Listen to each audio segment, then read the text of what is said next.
Greetings, my fellow film lovers and sovereign thinkers. This is LO3's newest podcast. My name is Craig, transmitting from the beautiful swampy mangoes of South Florida, and today's date, Sunday, December 9th, 2018. So let us begin.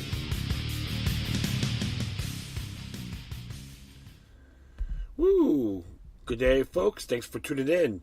Yeah, actually, the 8th, or yesterday was my 5th anniversary of doing podcasting, and thanks for everyone for listening for all those years, putting up with me, all your downloads, and sharing your content. Whether it's pro, cons, compliments, criticism, is all good, and I thank each and every one of you for putting up with me. However, right now it's like early Sunday morning. Past midnight right now as I speak, and a little bit mild right now in Fort Lauderdale, Florida. Little slight showers here and there, which is good. In my camper, cools it down, so it's great to be on the air once again. I know I'm digressing. Yeah, so that's this article from the Sun Sentinel that was posted from this gentleman from the Florida Tenther, which has a Facebook page. It's a reference to Florida school crime that doesn't get reported. And I'm going to be talking about that only. And it should be disturbing for everyone out there, because a great example what happened at Parkland. Stuff like that hasn't been reported as much, a lot of inaccurate information. But they still want to blame it on your freedoms. I'd like to thank the Remastered Sun Sentinel for putting this out. It says here, Florida schools cover up crimes, rapes, guns, and more. They came out on the 7th, to be exact. Yeah, so, 27th? Yeah. Yes, it did. Okay. As it reads, from rapes to arsons to guns, Florida school districts are hiding countless crimes that make place on campus, defying state law and leaving parents with the impression that children are safer than they are.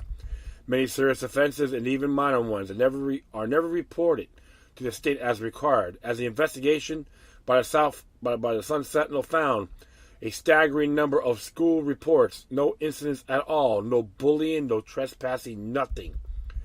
The state largely takes the districts at their word, and state law provides no penalties for administrators who allow lies to continue.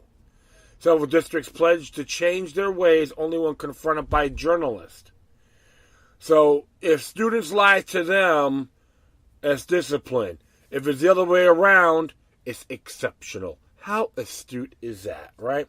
No one told the state after a registered sex offender trespassed at Dean Bozeman School in Panama City in 2016, or that police charged a woman in 2014 with trying to choke and kidnap a student at Celestin Elementary in Orlando, or that a drunk Tampa Bay man brought a Glock pistol to a Seminole High School football game in 2015 and threatened to a school teacher. Even murder has been ignored. A student at Carl Gable Senior High got a 40-year prison sentence for fatal stabbing in 2009, a case that attracted national attention, but the Miami-Dade School District never reported to the state. The Sun Sentinel first raised concerns about false crime reports in June after a former student with an assault rifle slaughtered 17 people at Marjorie Stoneman Douglas High School on Valentine's Day. Allegedly, I will say that right now. I'm just, in good faith, because innocent till proven guilty. All suspects are innocent till proven guilty. So you have to look at that. You may play guilty, but how accurate is it, right? The Parkland School is rated as one of the state's safest, but school officials had failed to record more than 24 cases of trespassing, burglary, and physical attacks over the previous 3 years. The district reported the offenses to sheriff's deputies, but they were omitted from reports filed with the state. Now, the Sun Sentinel has found that school districts from South Florida to the West Coast to the Panhandle are concealing similar crimes. The newspaper's investigation found crimes such as a teacher sexually abusing students had been withheld simply because they weren't committed by students, an admission that violates state law and masks problems. On the average, more than 600 schools, 1 in 5, fill a report to the state each year, suggesting that nothing whatsoever went wrong there. Many schools seeking to protect their reputations continue to file false information even after the state warns them against it.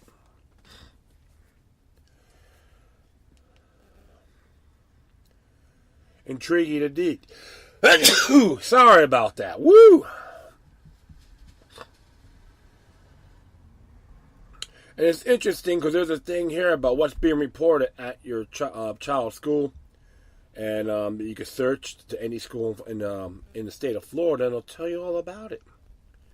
It's interesting because there's a report here from Stoneman Douglas, and from 2014, 2015, 2014 to 2017 school years. In between that, you can read some of the changes here. Like some of the records, and fighting like 12 from 2016 to 2017 and all that. So you can really look this up. Let's say, how accurate is it? Some members of a commission investigating the Parker school shooting believe failure to report the crime is one reason why Stoneman Douglas was unprepared for the attack in February. Fudging crime reports could open the door to another tragedy if problems go ignored, they say. If you're having a problem at a school, it doesn't get solved by painting a rosy picture and saying that it's something other than what it is, said Pinellas County Sheriff Bob Gualtieri, who chairs the Stoneman Douglas Public Safety Commission. In fact, it just makes the problem worse. It exasperates it because they're not solving it. Failure statewide. The Sun Sentinel analyzed 27,000 crime reports that Florida schools submitted to the Department of Education over the past 10 years. The newspaper then reviewed crime logs, police reports, school records, and news coverages to identify discrepancies. The analysts show that false reports are rife across Florida.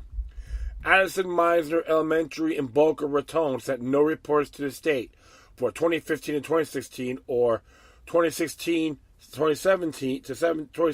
school years, not even after a 7-year boy with autism reported that 2 classmates forced them into sex acts on the playground in November 2015.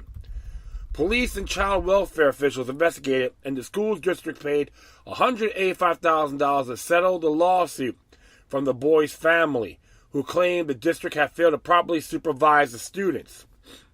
Why it wasn't reported to the state is unclear. It may have been determined at the time of the incident that it did not rise to the level of a sexual offense, said district spokeswoman Amity Schuyler. Miami-Dade schools had repeated instances of people strolling onto campus during the 2016-2017 school year, an indication that a campus is vulnerable to attack. School police were called 4 times at Kinloch Park Elementary, 3 times at Kinloch Park Middle, and 4 times at Citrus Grove Middle, according to police logs. Yet, state records suggest that no one trespassed at any of the schools that year. The school district cited computer errors for those and other omissions. Tyler Ranch Elementary in Sarasota County hasn't completed a state safety report for more than 5 years, despite 2 fugitives were trespassing on campus in May 2014. The West Virginia couple arrived at the campus playground in a stolen minivan after eluding police in a high-speed chase. One of the suspects was carrying plastic knuckles and spikes, with the other a folding knife. School district spokeswoman Kesley Wheely falsely claimed that only bullying and harassment must be reported to the state, not trespassing. She referred additional questions to the State Department of Education. At Parker Elementary In Panama City, a 12-year-old boy stole a school bus in July 2014 and went on a 2-hour joyride just hours after he had appeared in court for another bus theft. The theft was never reported to the state. The school district did not respond to requests for comment. Guidelines ignored. The school districts have been required to file annual reports since 1995 to help schools, districts, and states assess the extent and nature of problems in school safety according to the Department of Education guidelines. Parents and businesses also use the data to decide where to locate, but the information is useless if it's untrue. Parents don't know what they don't know, and nobody is rushing to tell them, said Kenneth Trump, who heads National School Safety and Security Services, a consulting firm based in Ohio. The only way we can identify patterns and trends of school violence and then develop targeted prevention and intervention strategies is to first identify the problem with accurate and honest data. The false reporting alarms Eric Edwards, whose children attended Parkland schools. His daughter Amanda was in the classroom where shots were fired at Stoneman Douglas, but she was not injured. As a parent who has suffered the effects of the MSD administration that didn't take student security seriously, while it fudged its numbers to give the appearance that the opposite was true, the results can be devastating, he said, adding that changes must be made to ensure schools are more honest. State guidelines are clear on what they should be reported. In addition to serious crimes like murder, rape, and robbery, it's supposed to include minor incidents that wouldn't bring police, such as possession of tobacco, fighting, and bullying. If a school's number seems out of whack, if they don't match discipline reports or crime patterns, the state will audit the reports, but many districts ignore the findings. Schools often insist they need to report only behavior by students, not employees or strangers, even if the state tells them differently. In Orange County, for example, the district never reported a kidnapping case from December 2014 because the offender was a parent, a spokeswoman said. A break-ins at Hunters Creek Elementary in Orlando, November 2016, was never reported because it involved former students. In both instances, what you're asking about, the offenders were not students, therefore they do not show up, said Wendy Roundtree, a spokeswoman for the Orange County Schools. These cases were handled by law enforcement. The admissions flooded instructions the Department of Education gave Orange schools in every yearly audit since at least 2009. The incidents are reported, whether the offenders are students, non-students, or if the offender is unknown, the audits stated. Hillsborough County ignored repeated audits that advise, please be certain that instances involving teachers, staff who were arrested for on-campus offenses are included. Despite the warning, Lavoie Exceptional School Center School in Tampa reported no sex crimes during the 2016-2017 school year. The same year, teacher George Summers molested a disabled teenage student. He's now a registered sex offender. School spokeswoman Tanya Arja said a district report the crime to the police, but annual safety reports listed only instances in which students are disciplined. Arja says she would ask the state to clarify, ignoring that the state had already made it clear many times before. A 2016 state audit questioned the accuracy of Hillsborough's reports after 2 elementary schools reported nothing of their safety reports, ignoring 3 or 4 times when students misbehaved so badly they were suspended from school. Responding to journalists, Escambia County in the Panhandle was one of the several districts that pledged to be more thorough after Sun Sentinel questioned inaccurate reports. Escambia never told the state when teacher Sharon Jones was arrested after hitting the child with autism in March 2017 at Warrenton Elementary in Pensacola.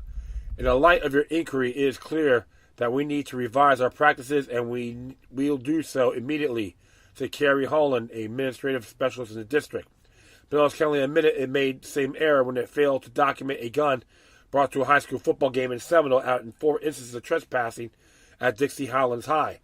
And Palm Beach County promised to correct problems after it left off 7 cases of trespassing at Lake Worth High School. School administrators have been reminded to also enter incidences involving students, said Schuler, the Palm Beach Schools district spokeswoman. Broward County failed to report 2 cases trespassing at Cooper City High during its 2016-2017 school year. In one, 2 boys were found hiding in the girls' restroom shortly after midnight. The other involved a 32-year-old man caught roaming on campus during the school day. What the hell? You may be 32 years old and roaming around the school. Okay. School spokesman Kathleen Brennan blamed lack of knowledge on how to report events involving individuals not enrolled at the school. The district has addressed this issue through additional training to ensure proper reporting, Brennan said. Protecting offenders. It is easy for the district to keep crimes out of public view because of state and federal laws that protect student privacy. Discipline records are exempt from public disclosure, and state law prohibits police from releasing of names of juveniles in criminal reports. While most agencies will release reports when the name's omitted, some, including Miami-Dade School Police Department, use state law as a way to keep it from turning over reports about anything except the most serious crimes. The fact that juveniles remain anonymous and their identities protected means the numbers can be cooked or tampered with. To Nancy Grace, a former prosecutor in Atlanta and TV talk show host who has studied issues of underreporting for her website, Crime Online. Miami-Dade Schools did release a felony arrest report when a student was charged with arson in September 2015 for setting a trash can on fire at Miami Palmetto Senior High, but the crime disappeared when the school turned in its crime data to the state. The school district blamed its computer systems, not its employees. Miami-Dade Schools uses several systems to retrieve instances to be reported, and they don't interact perfectly, leading to some data errors, spokesman John Schuster said. As the number of police officers and school personnel has grown, we have recognized that there are discrepancies across the data system, Schuster said. The district has been working with different groups to streamline the data collection processes. Unfortunately, this cannot be done for historical data, but only for data moving forward. Why lie? Audrey Walden of the Florida Education Department said it's up to the school officials to certify that the data they submit is accurate. She downplays the idea that schools intentionally omit crimes. Generally, data are consistent and reported in good faith. When we do find anomalies, they are often remedied with training or technical assistance, she said. But the schools have good reason to keep crime under wraps, although campus crime is not considered when determining government funding. The public relations benefit is valuable on its own. Schools want to appeal to parents, and businesses searching for neighborhoods. Administrators want to impress their bosses, experts say. Just like many cities underreport hate crimes because they don't want to be the city with the most schools. And school boards don't want their schools to be seen as unsafe. Said Kendrick Meek, a former U.S. congressman who served on a state committee studying school safety issue after the Columbine massacre. The Brown School Superintendent, Robert Runcie, acknowledged as much in an interview Friday. Some administrators have shaved their numbers because they felt it would weigh negatively on how they are perceived if crimes are too high, he said. Runcie announced in June that he had instructed administrators to document all instances properly. The district auditor will review the reports. Yeah, how about the Promise program, federal program called Promise, right? We've been working on making it very clear all instances need to be tracked and they need to be reported, Runcie said Friday. There will be serious consequences for administrators that fail to comply. It's going to take some work to change the culture and make sure where capturing the reality of what's happening. Walden said it's understandable that some schools don't file reports at all, particularly elementary schools. Considering many crime incidents are crimes, many elementary schools may not have any to report, Walden said. Galtary, the head of the Stoneman Douglas Commission, is skeptical.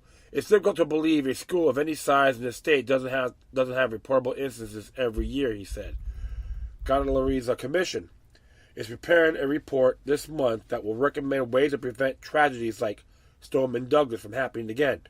One possibility, a reaction to the Sun Sentinel's report in June, is forcing school districts to accurately report school safety data to the state and then giving the Department of Education power to enforce state law. Districts that violate law could be fined, while school officials could face criminal charges or lose their educator's license. Under options the commission is considering, the legislator will have to approve any changes. Right now, Galtary says the Department of Education is just a repository for information. It has no oversight authority. So when you have a school not reporting or underreporting, there's no accountability that needs to change. And of course, it's interesting about that. Even if you try to sue them for that, it could be considered no under the Florida Sovereign Immunity and Tort Liability Act, which is Florida Statute 768.28. And look what happened at Stoneman Douglas. There are many cases like that before.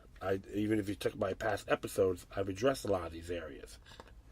So, and it's really disturbing, you know. It really gets my goat, my friends, you know. And this really blows my confounded mind. You got a lot of people think they're smarter than everybody else. One thing for sure, I gotta say, it's gonna blow back a lot of people that will take this for granted. We've been living in a dangerous world since the beginning of time. And a lot of these crimes, even some of the horrific events that happen in the schools in Florida, a la Stoneman Douglas, you can't blame anyone else outside. You better start looking inside. What the hell? How can we make it better? How come we got neglected people like the state resource officers that stood down, didn't do a damn thing? Those are the areas. How come March for Our Lives is not talking about this? Okay? They should be up in arms. Where's that entourage? Inconvenient for them, right? Something to think about, my friends. One thing for sure, remember, when government knows best, it turns to crap. That's why a lot of us, even myself, should go to these school district meetings, school board meetings, and call these parasites out. Because I'm tired of it, and the moral compass needs to be reactivated. Have the state not try to intervene with our personal lives. How we raise our kids. Honorably, that is. You got the state involved, it blows back. This is what happened over here. This is one of the perfect examples. And they want to keep everything hush-hush. Yeah. Don't blame Donald Trump or the National Rifle Association. Okay? Witch hunting for cowards. And I can say that to your faces. And that is it. I'd like to thank everyone for listening. Plus, feel free to download and share us throughout your social media networks. If you have any questions, comments, or you send something that's interesting you want to check out, whatever you do, please send your correspondence to Decorum. I will post all my social media sites and email addresses for contacting me on my Spreaker page with the footnotes. There's one article to be exact. All right. Once again, thank you for your time. But always remember that demoniac resistance is healthy for the soul and can liberate humanity. Until next time, take care of yourselves. Keep on spreading the love, and may your guardian spirits be with you.